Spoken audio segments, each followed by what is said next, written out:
brings in Oh, nice. today and they'll pour. All right.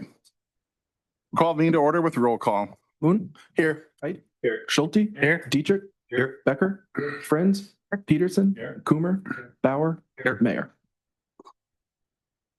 Pledge allegiance to the flag of the United States of America and to the republic for which it stands, one nation, under God, indivisible, with liberty and justice for all.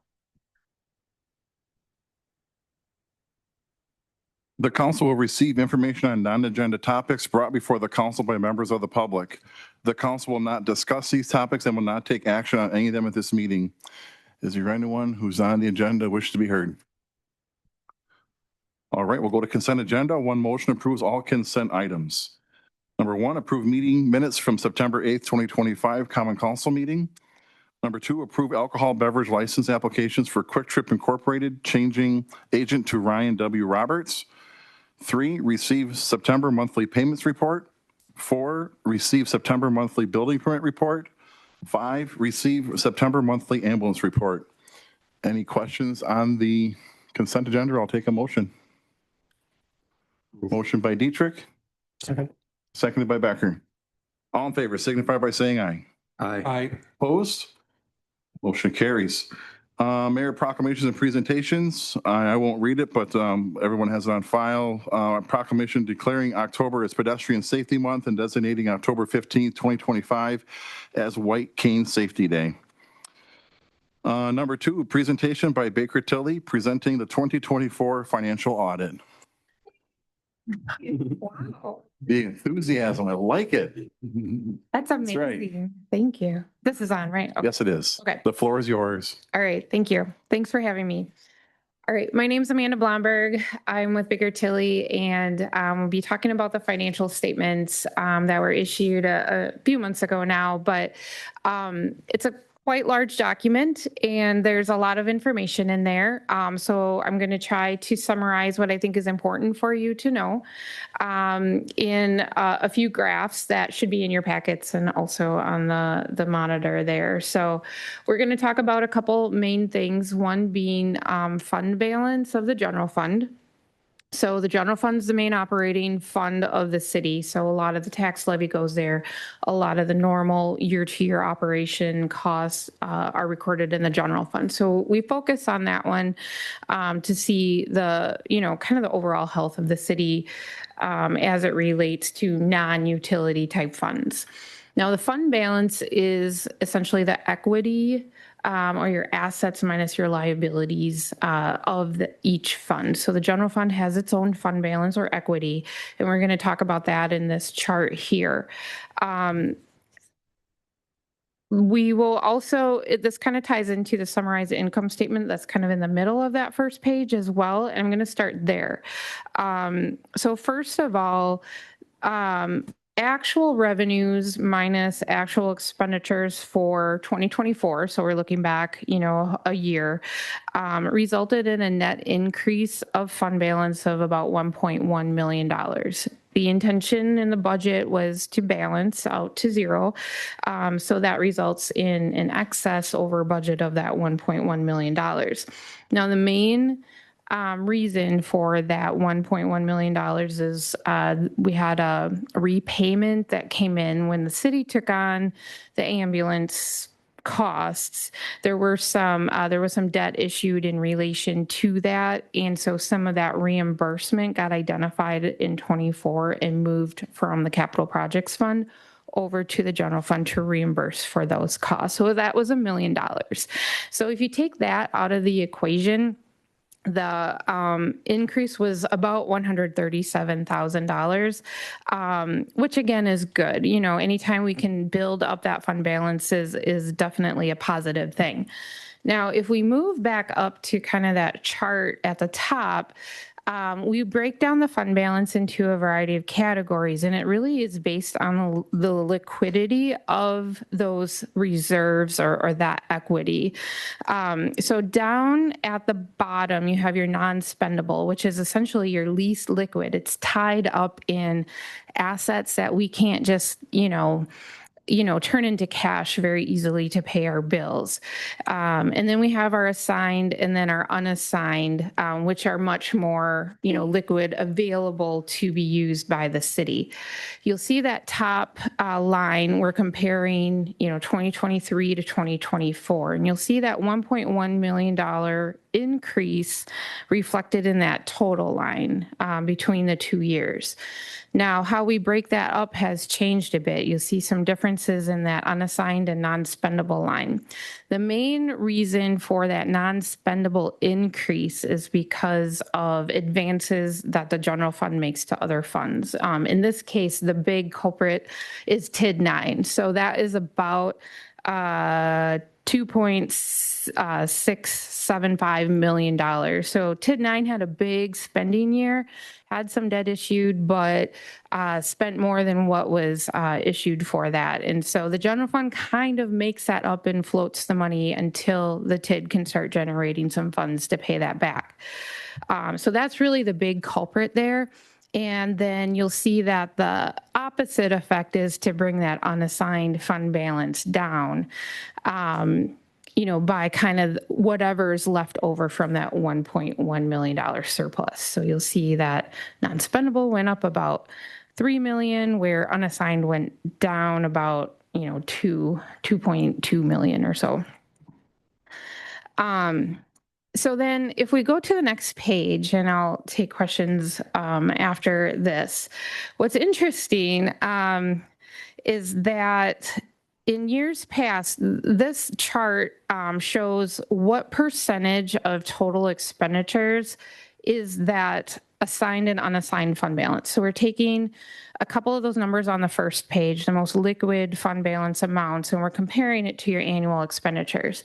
Prior to 2024, we were above expectations, and the city has a fund balance policy that shoots to be anywhere between 25 and 30% of your annual expenditures. You'll see 2020 through 23, you're way above that. In 24, even though we had that big decrease in the unassigned fund balance, we fell just below what our goal is at that 23%. So even though it was a large decrease, it's still kind of right around where, you want to be. What I would recommend here, though, is, making sure we're monitoring this, that, we're going to end 25 without any major decreases in your overall fund balance, and making sure that those advances don't get out of hand and that they're either being financed by another mechanism, or, there's some kind of shifting of resources that kind of fill in those gaps. So we just want to make sure that it doesn't get, significantly lower than where it's at. Any questions on that?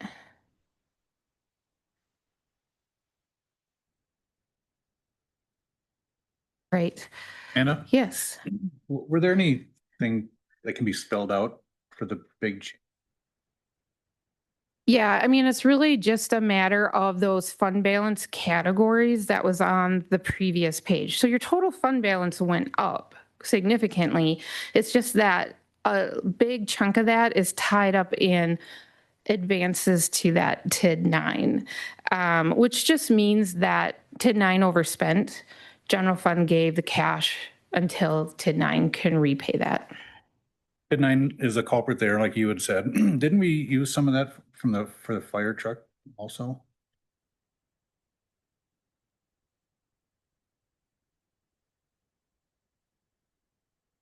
Didn't we use it out of this fund, the unrestricted, for that?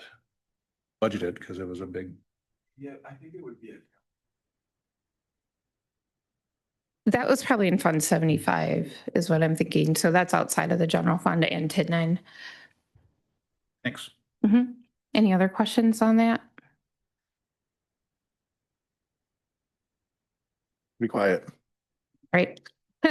All right, next page, next 2 pages. Now, these are about general obligation debt, and this is just another point of emphasis and kind of how do you stack up here. And so general obligation debt is that debt that is secured by the tax levy. And so there's a limit on how much GO debt you can have outstanding, and that equals 5% of the city's equalized value.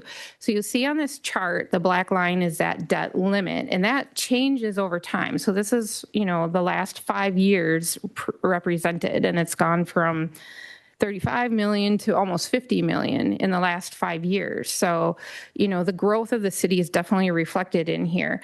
What that means is that you can continue to increase how much debt you have by a numbers perspective and still stay in like a relatively similar percentage when it comes to comparing the two. So at the end of 24, you were at about 71% of your debt capacity. So a benchmark I commonly refer to would be 50% is kind of like if you're under 50%, you're fine. That's looked upon very favorably. I do have some clients like yourself that do exceed that, and that's because of a couple of reasons. Sometimes you have a lot of growth going on, a lot of TID debt, development, things like that are getting borrowed for and then will be repaid by those TIF increments at a later time. In the city's case, the Utility Commission also holds a significant amount of GO debt as well. So if we kind of scoot down, to that table there, you'll see that the city has about 24.8 million of GO debt outstanding, and the utilities have 10.6 million. So they're making up 30% of that total that is outstanding at the end of the year. And then if you break down that 24.8 million a little bit further, about 14.4 million or 40% of the total is TID related. So again, you'll see that there's a lot of debt outstanding that's not really related to the city's, general operations or capital projects that are going on that are funded by the tax levy. So that's really kind of an interesting point here. If we go to the next page, then this is a comparison of how much your debt service costs are on your GO debt compared to your annual expenditures, non-capital expenditures, I should clarify there. And this is another kind of interesting point. Even though you are very high on your debt capacity, your actual percentage on what you're paying on an annual basis is pretty low. So here I generally say anything under 20% is pretty good. So here we're at 10% and have hovered around that point, 11 down to, 7.8 there a few years ago. So it's generally been very low, which means a couple of things. You have your debt payments spread out appropriately, across the years, and likely some of that TID debt is more going to be paid further down the road. And then, that utility debt does not factor in here either. When we look at the little table below this chart, you'll see that annual expenditures have increased quite a bit from last year. And a lot of that has to do with some of the additional operations that the city has taken on, like the ambulance. There's just a lot going on in the city of Reedsburg on an annual basis. So, some of the general fund represents about, at least half of that or around half of that non-capital expenditure total of 16.9 million. Other big operations are library, we got ambulance, we got an airport, we got courts. Some of these things, some cities just don't even have those things. So you just have, a little bit more going on than the average. So, some of these ratios are like, well, we're really high outstanding debt, but, when we look at it compared to our total costs, it's really, kind of puts it back into perspective a little bit. So, no major concerns, just keep an eye on things, making sure you're, kind of taking a look at what,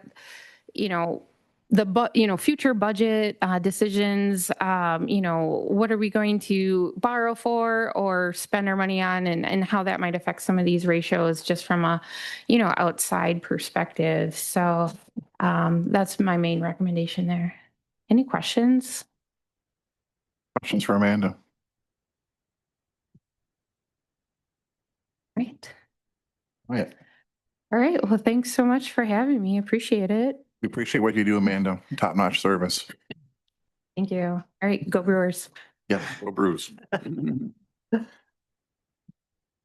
All right, number 3 is a presentation by FEH Design regarding the Reedsburg Public Library project at the Old Lands Van Call Center. So Ann, you want to take the lead or who's got the lead? You want to open up or how are you tonight? I am fantastic. Yes, no, we're all good. The library project's been going on. We purchased the building in January. We've done a lot of work since then, having it evaluated mechanically, all of that good stuff. We had several public input opportunities. And so tonight we have Christy Monk and Chris Wand. I couldn't say Chris's last name, from FEH Design. So they're going to go through their proposal. Thursday night at the library board meeting, the library board said, yes, this is what we want for the future of the library, as far as the reorientation of space and the setup of the library site. So Christy and Chris are going to tell us all about that, and then we'll have time for questions after. Hi, everybody. I just got notified that my heart rate is high, so I'm like, I'm ready to go. Just take a deep breath, Christy. Take a deep breath. Okay. Well, there is a beautiful picture. I don't know. It's totally okay. Everybody's got the printed handout. Does anybody need a printout in the audience? It was there a I second. got extras, fancy library printout. Okay. I do take exception to the budget presentation that said something about library expenses, okay. Hi, everybody. I'm Christy Monk with FEH Design. Thank you, Sue, for the introduction. Chris, you can stand up here with me if you really want. Okay. Looks pretty comfortable. He does look pretty comfortable. Okay. Well, the packet that you see in front of you that you have in paper format and can be sent out digitally is an abridged version of the 188-page document. So that document includes what you see here, a space needs summary, a recap of our Spark results, the comment sheets, the results of the condition assessment. All of that get compiled into a single booklet that is big. And for your viewing pleasure, and for our discussion this evening, you have 12 pages that we'll be reviewing. So I'm going to reference the page numbers that are on the bottom of the page. So please use those numbers that are very, very tiny.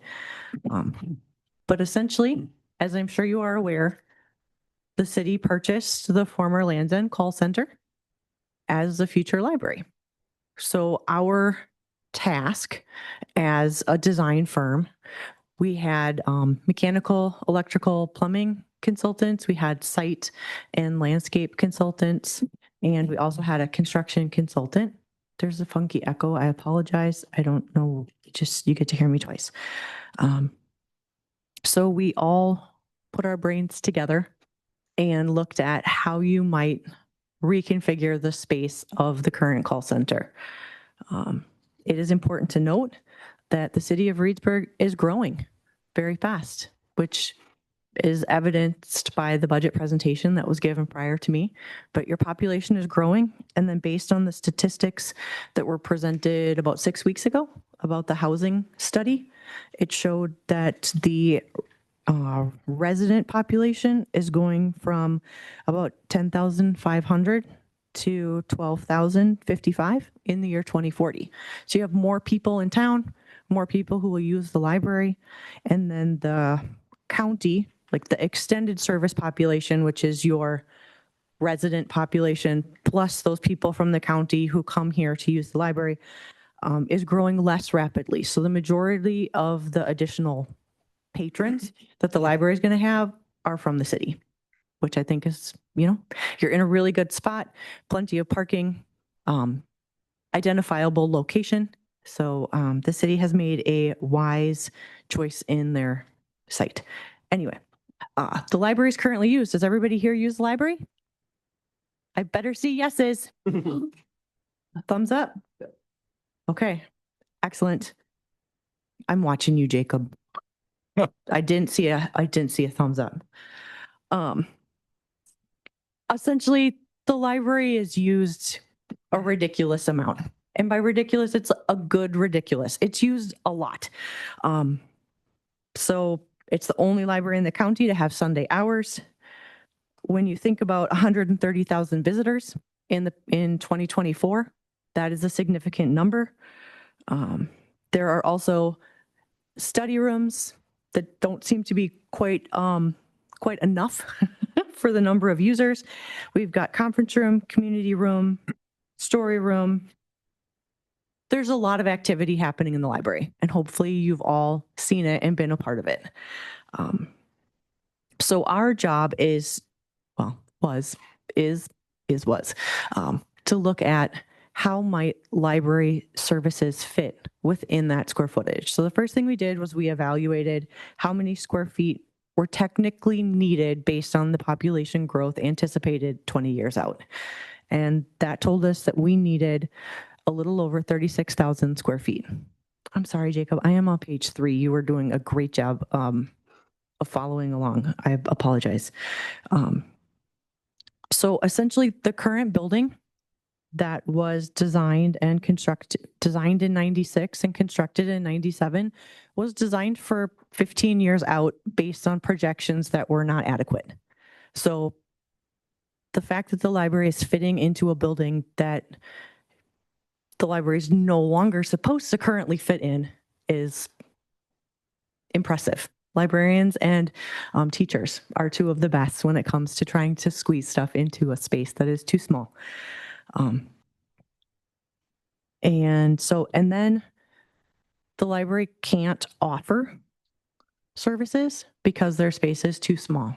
Like there's 3 main reasons why the library needs to expand. The first is their building is undersized based on the current need because the projections are outdated from when it was constructed. The second one is the library should be larger and can't offer all of those programs that they otherwise would if they were larger.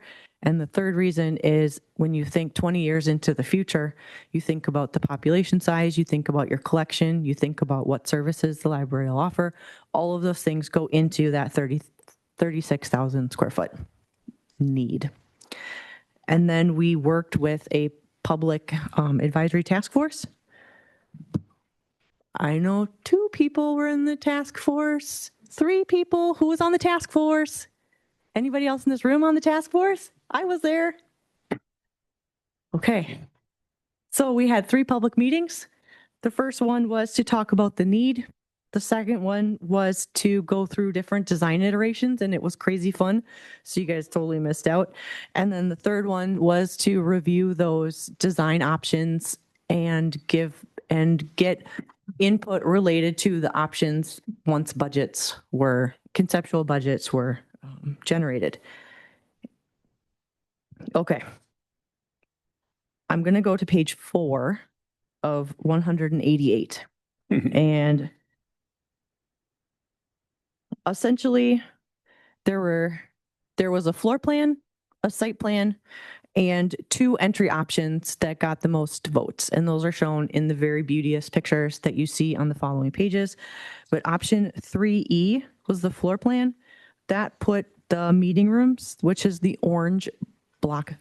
Jacob, I apologize. There's a picture on the printed paper. It'll flash once in a while, and then it goes away. Just go for the printed copy. We'll all follow along. So it puts the meeting room in the southeast corner of the building and creates a pre-function space in that portion. It puts the adult collection along the curve that has the fun glass, which is the blue. It puts the youth, this plan concept anyway, puts the youth in the northwest corner nearest an outdoor patio space. And then it puts some back of house and staff on the east. And then we fit teen in there. So they have their own space, but they're close to staff. So that was the preferred plan concept. If we go to the next page, it shows the site plan. I do have some post work to do here, so I apologize, not all the terminology is correct, but the outdoor programming space along the north is nearest than that youth programming room. And then there is an outdoor patio to the southwest corner in the current location. And then this does show kind of a monument sign to, can I just go like this? Can I just like point at it? Okay, okay. Monument sign right here on the site plan with the intent that when the site is parceled out, that the library and the parking directly to the south would be part of a library specific parcel. And then there are two entry options that are on page 7 of 188 that show just two different potential entry options related to how do you know where the entrance to the library is. The building is up a little bit in the current site, but it is a fairly low building. So can we do something vertical that might identify the library entrance along with the monument sign so that when you come in either from the residential area from the east or from Viking Drive on the west, that you would find the library. Okay, I'm going to go back to the text of page 4. Thanks, right there. Bullet points, the bottom. Okay. So in addition to those design concepts that are in the booklet, the community had a few additional recommendations to consider the library site access from the west, east, and south. So there are lots of different ways that you would be able to access the library site. So when it comes to how do you find the library and how do you approach it, how can we make it the most visible and kind of welcoming along that pathway?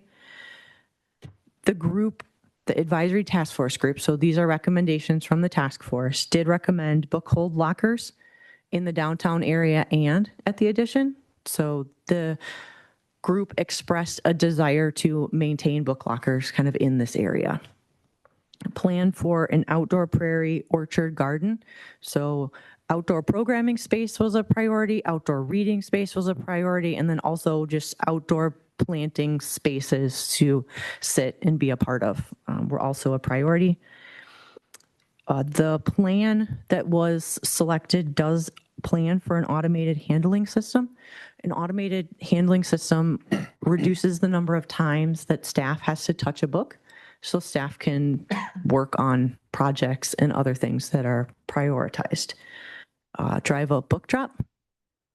It's pretty darn easy with the kind of road, the small road to the east that's currently on the site. And then considering electric chargers for a variety of vehicles in the parking lot. So the parking lot does need some work, you might have noticed. So when that work happens, considering how it could electrify some of those parking spaces is a priority. Okay, guys, for your viewing pleasure, does anybody want to read the goals for success? You don't have to, you can read them silently, but these goals for success are what we use to, this is what we're going for as part of this project. And we want a sense of community, gathering space, a welcoming and safe space. So, I mean, the intent is that the designs we come up with will all work towards these goals. I wanted you to have the goals so that you as a council are aware first of the goals, and the second, you know, this is what the library plans to provide in their space. You know, trying to be responsible while also trying to support the community in a variety of ways and serve the need. Are there questions about the goals or my somewhat like jumpy presentation since I don't have images to reference? Okay. Okay. Well, do you guys want to talk about budgets? Sure. Since we just talked about budgets. So what I heard was there's space in the geo, but no, I'm just kidding. I'm just kidding. I couldn't help it. Okay. So the conceptual budgets are, wow, it didn't show any of my images. Either it didn't transfer right or It's probably on my end, so I will leave extra printed copies if you need it. But essentially, the conceptual budgets include a plan design, a site design, and an entry design. So it's a menu of sorts that you would pick a plan, a site, and an entry to get to a total. Based on the concepts that received the highest votes, you're looking at an approximate all-in cost. So this includes, we don't like surprises, so this includes the construction cost, contingencies for design and for bidding, like furniture, design fees, all of those costs all in. For each of these design concepts, you're looking at about $12 million for what the public said they would like. And that simply fills the building completely with library services and gives it a snazzy new entrance, and then looks at how you might put patio spaces. You figured it out? Oh, Copied this screen. For some reason it won't. pull. okay. Kick butt. Look at that. So if you take the, oh. Oh, famous last words. Okay. Yeah, look, My yeah. bad. So if we look at the budget for Plan 3E, which was the preferred plan option that you see in your booklet, you're looking at a budget of a conceptual budget. Since at this point, we are super conceptual and high level, you're looking at just over $10 million. And then if you look at the site design, and site S1A option was preferred, that had a budget of I'm just gonna say 1.7 million. And then from an entry standpoint, you're looking at E1 or E2A, which were fairly similar. And let's just say those were 275,000, that those three together would total that $12 million proposed potential future investment. It is not today that we're asking you for these dollars. We are simply telling you the results of the task force. Chris, did you want to talk about the condition assessment? Because Chris was part of the team of engineers and architects who reviewed the site or the building and site.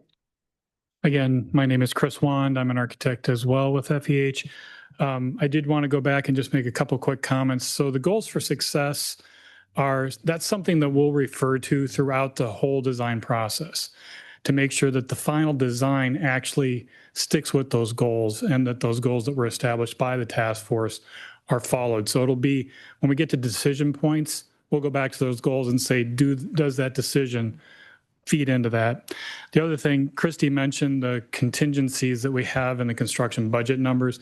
Those are pretty healthy at this point as far as a percentage goes, because of the fact that we're still at conceptual design phase. There are just so many unknowns at that point. We haven't even dug into the building and figured out if there are any issues that are hidden right now from what we did. So that brings me to the condition assessment. As Christy noted, we had a team of people that went and spent the entire day at the building back in April or May, I think it was.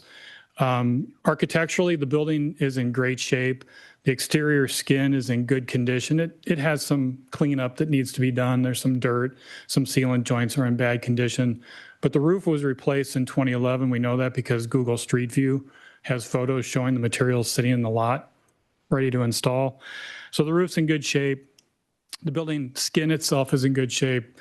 As far as mechanical, electrical, plumbing systems, again, the building was built in the early 90s. Those systems are all kind of at the end of their useful life anyway. They would have required replacement probably in the next couple of years if Land's End had even continued to work in the building. So those are all going to need to be redone. But also with just reconfiguring the space inside the building, you're going to be doing all new ductwork, which means then you're doing all new ceilings, all new lighting. We'll go with LED lights, which will be more efficient. That'll save money in the operation of the building. And then as far as the site and landscaping goes, Christy noted that the parking lot is in really bad shape, and we're going to be subdividing the property. So most of that parking lot was going to have to be redone anyway.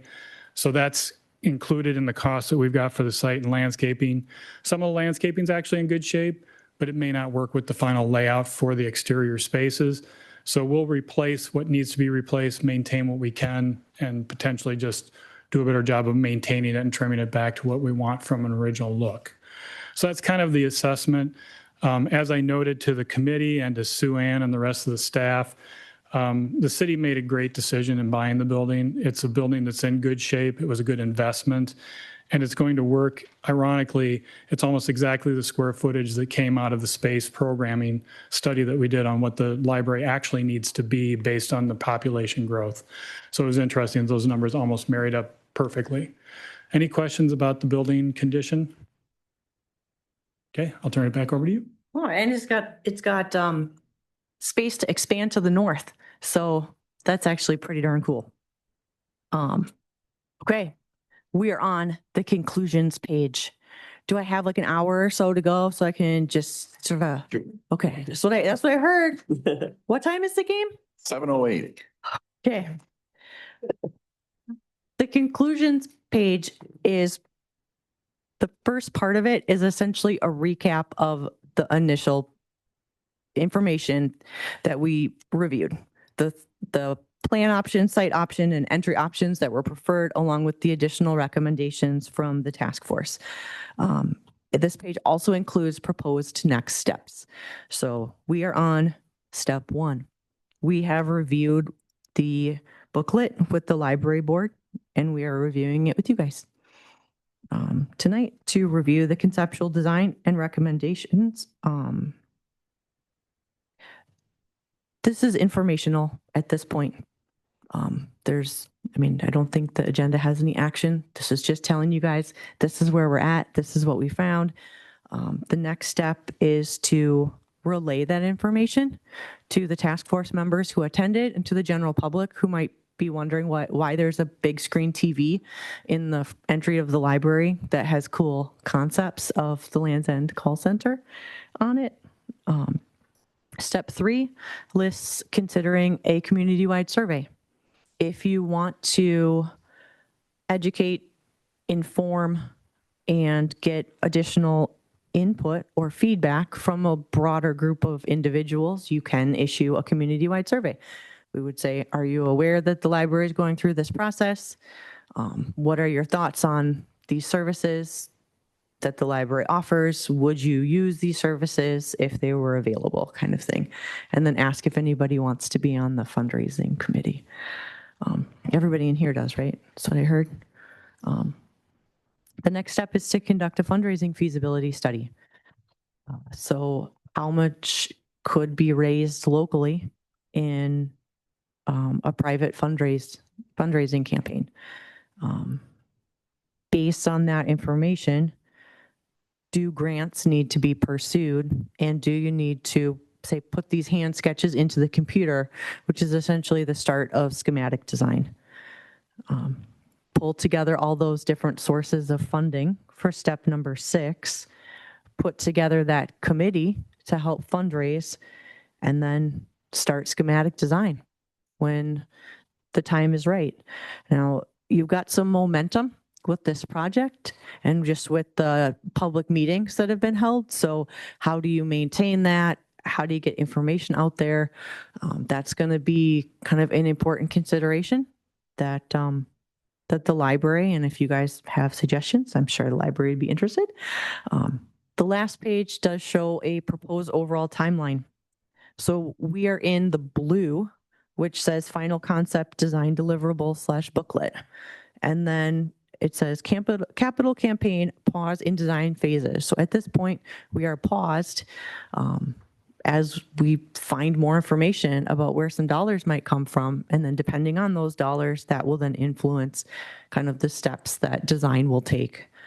The intent is that, I'm trying to do the math because I didn't do it prior, 15, 25 weeks, 25-ish weeks. So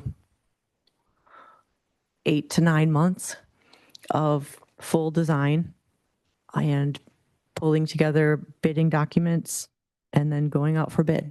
That would be what this schedule proposes.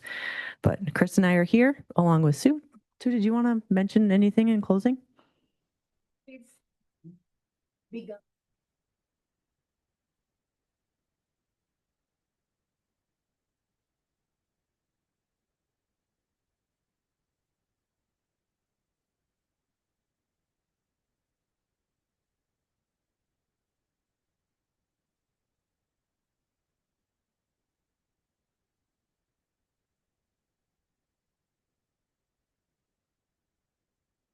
Very good. There's building naming opportunities, just putting it out there. But does this group have questions? Or what questions do you have for me? Any questions? Comments? Probably, I have one. Sorry. Yeah, You go ahead. touched on it and I missed it, but the cost estimates, does that include FF or FF&E? Yes, that is a great question. I meant to mention that. Yes, that does include the FF&E portion, and it has a per square foot number for both furniture and for technology. Yes. As Christy mentioned, that our cost estimates include all the soft costs that we can possibly think of, including everything up to moving costs. So that's all in there. All inclusive. Yeah.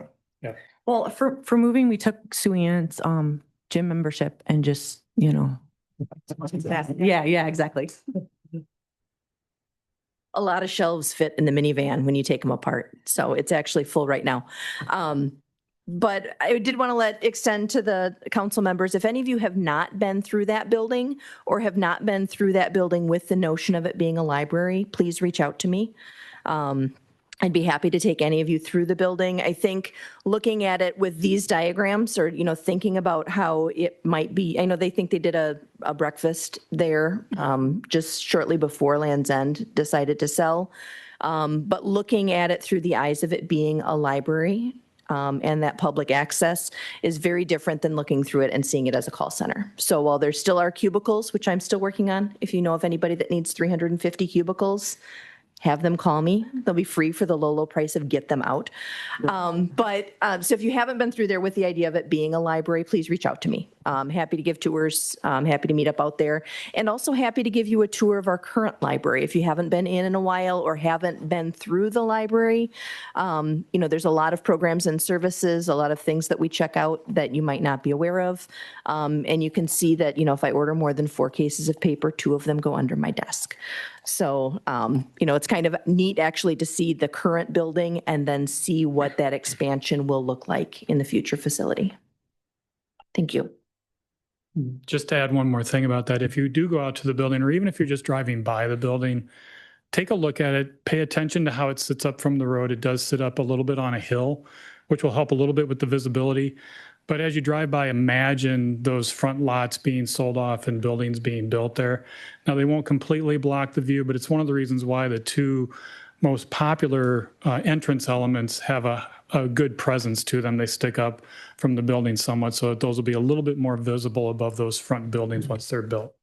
But as you're driving around, just pay attention to it and kind of look at it and think about how that's going to look and how that's going to feel as people approach it.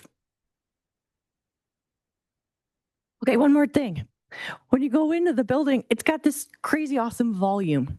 So when you think about the height of the ceilings and, okay, the lights currently hang down, but how that would feel as a library, it's going to be great.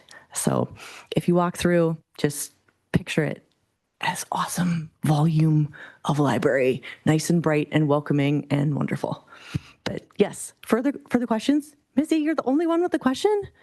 Oh, come on, guys. You did a great job. Mm-hmm. Okay. Thank you. Thank you for all your Thank work. you, guys. Thank you. Thank you, Christine. Just like Chris, it's fine. And Chris and Sue Ann.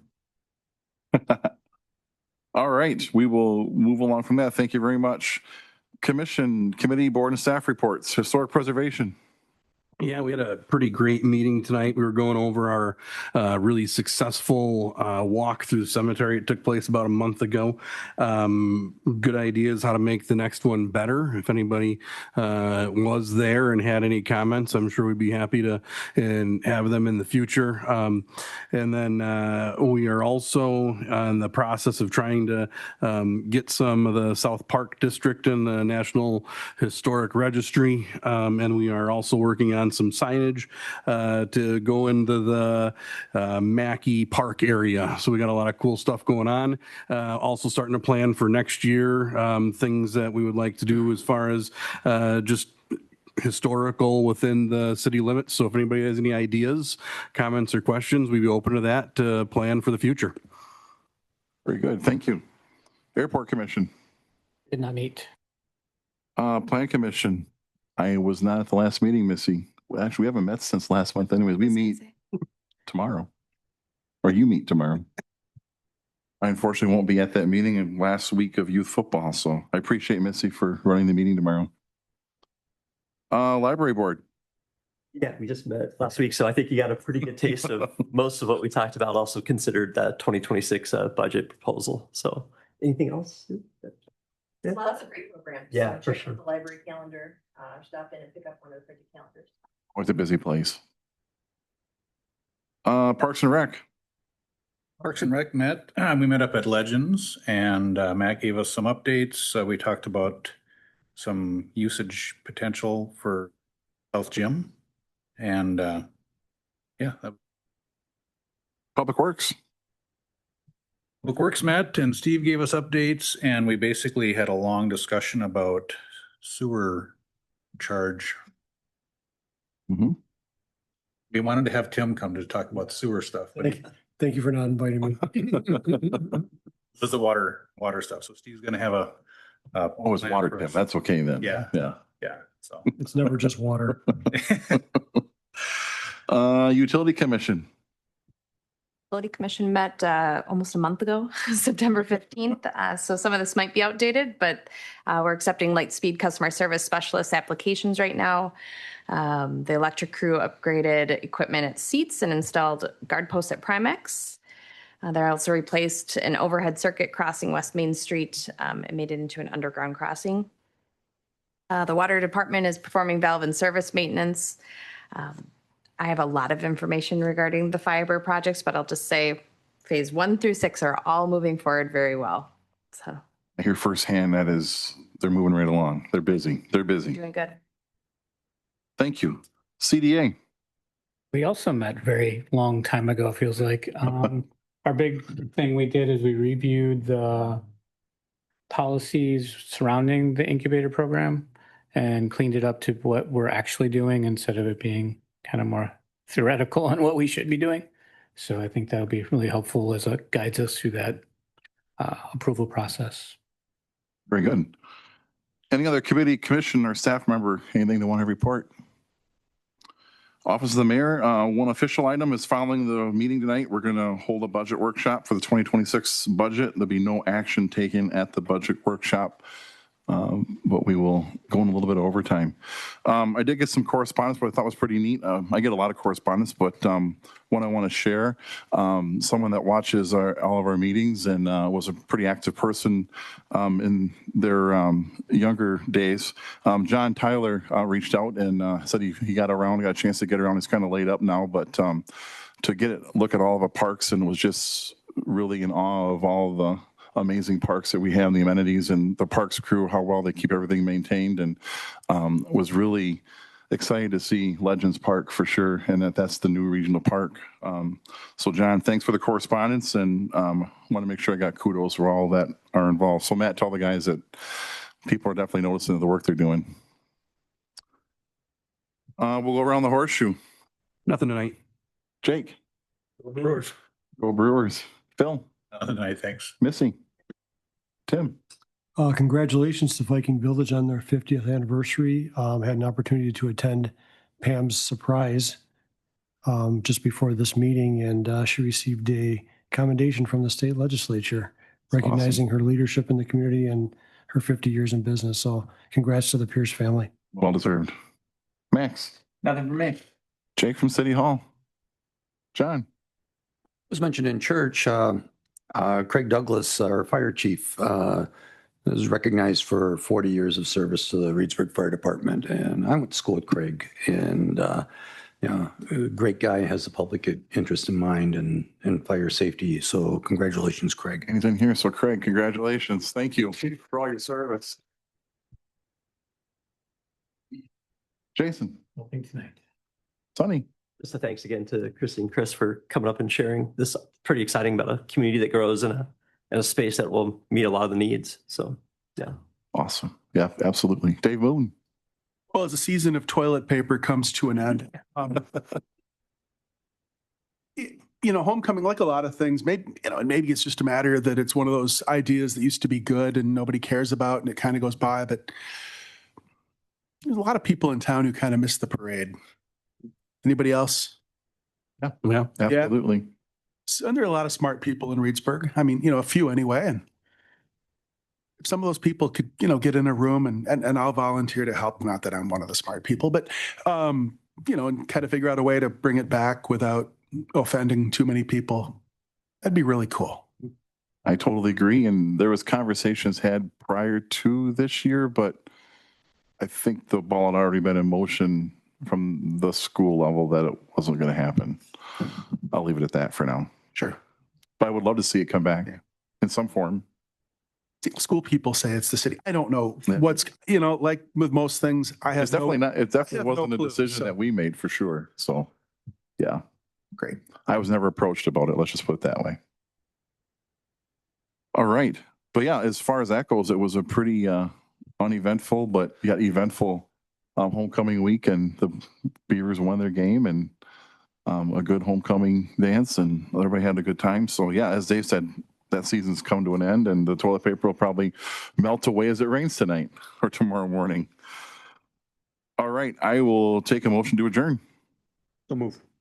Motion by Dietrich, I'll second. seconded by, I would expect that, seconded by Missy. All in favor, signify by saying aye. Aye. Opposed, motion carries. Thanks everybody in the audience.